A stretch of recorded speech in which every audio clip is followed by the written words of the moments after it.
Mr. Luna, I'll start with you. In your opinion, where other than the United States, and we can have an argument about religious liberty in the United States, which I think we ought to talk about as well, but where can one go to feel like they can worship freely in the Western Hemisphere? What countries lead in the realm of religious freedom?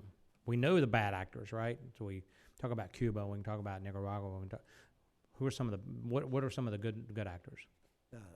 Chile is very strong.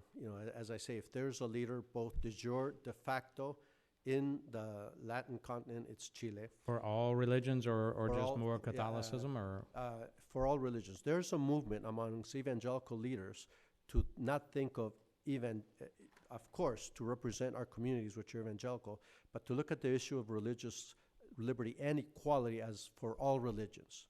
And we form part of committees at a national level that are, of all the different religions, so that the same law could apply to the religions. so Chile is one. Who's another? Chile is one. All the other ones, I would say we have challenges in, which is why we Paraguay, need to Uruguay, any Caribbean country, Suriname, Guyana, any of that?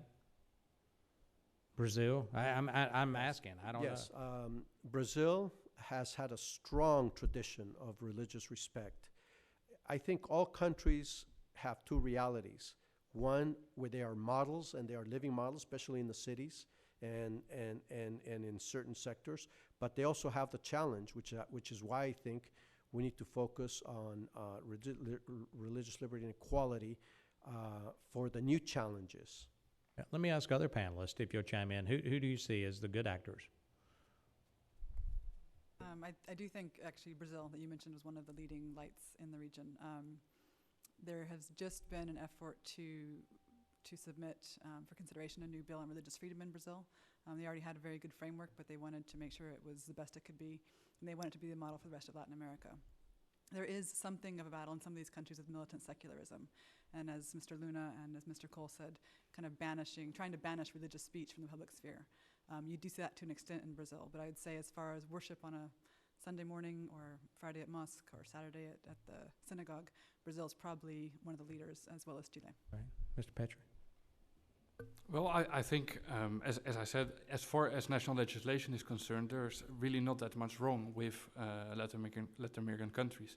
And really, in my testimony, what I try to convey is that we should broaden the scope of religious freedom, not only look at it from the legal perspective. And I don't think there are that many problems in Latin America. Of course, the good students really are Brazil, Chile, Costa Rica, which is the country that is my home. But I think from a legal perspective, there's not that much that is wrong. But from the human security perspective, there's a lot more that is going on, and that's something that very often is. Let me get Mr. Cole Sure. on the record. Thank you, Mr. Chairman. And I'd just like to follow up on Mr. Petrie's very wise observation that I'd like to offer up the church in Colombia and Colombia generally as being an example of how religious freedom operates in a way that vindicates the rights of the common people. The church in Colombia, particularly under the leadership of Cardinal Salazar, has, as you know, been very instrumental in helping to negotiate a settlement with the FARC, and through its Pastoral Social has also been very active in trying to develop a form of social services and social outreach to impoverished people. We were in Bogota just a year or so ago, and it's really wonderful to see the work that happens there. I'd offer up Colombia as a great example of how effective religious freedom can affect the facts and the root causes on the ground. Well, thank you all for that. Violence has been talked about a lot. I think the ranking member mentioned, and probably will mention again, a video of someone being pulled out of a church, a white lady being pulled out of the church, ladies in white rather, by a priest. Violence, how it leads to persecution.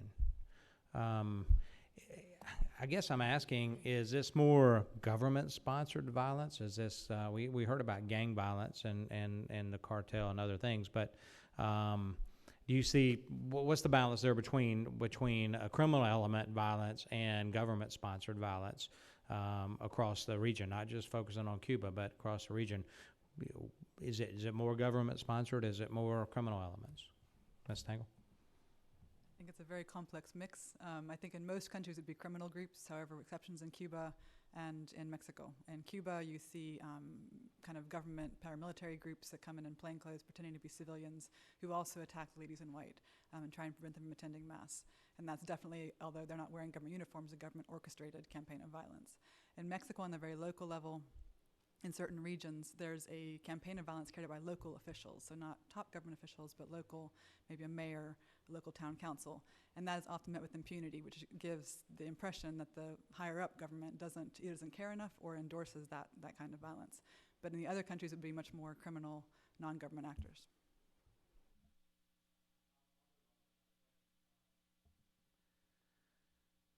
What?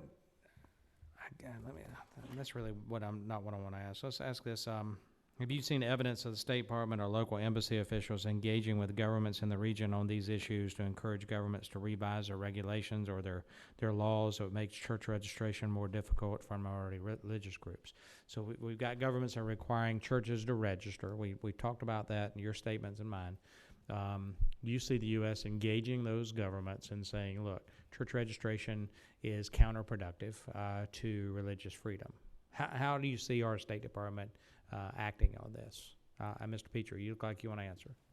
I think the Obama administration has really not paid that much attention to religious freedom, apart from the annual publication. Well, they hadn't paid much attention to this region in general, but... Yes, of course. But apart from the annual publication of the International Religious Freedom Report, there's just not that much that has happened in the field of religious freedom in the Americas. And I also think that's an important point I want to make. I think as I said earlier, the full scope of religious freedom is not taken into account by the International Religious Freedom Report of the State Department. Because what you see in Latin America, and I think Cuba is really an exception, because there the persecution is mostly state-sponsored, but if you look at the other countries, persecution is not based that much on religious identity or on church attendance, but more on behavior. So it's your religious convictions that make you vulnerable to suffer human rights abuses. But identity as such, just the fact that you own a Bible or that you go to church, is not enough to be persecuted. That's not the dynamic. That's why religious freedom violations are often misunderstood in Latin America. And that's really what I want you to take away from this, that is actually one very important dimension that is very present in Latin America, and that should be taken into account. All right, my time's up. I'm going to yield to the ranking member, and we'll come around for the second round of questions.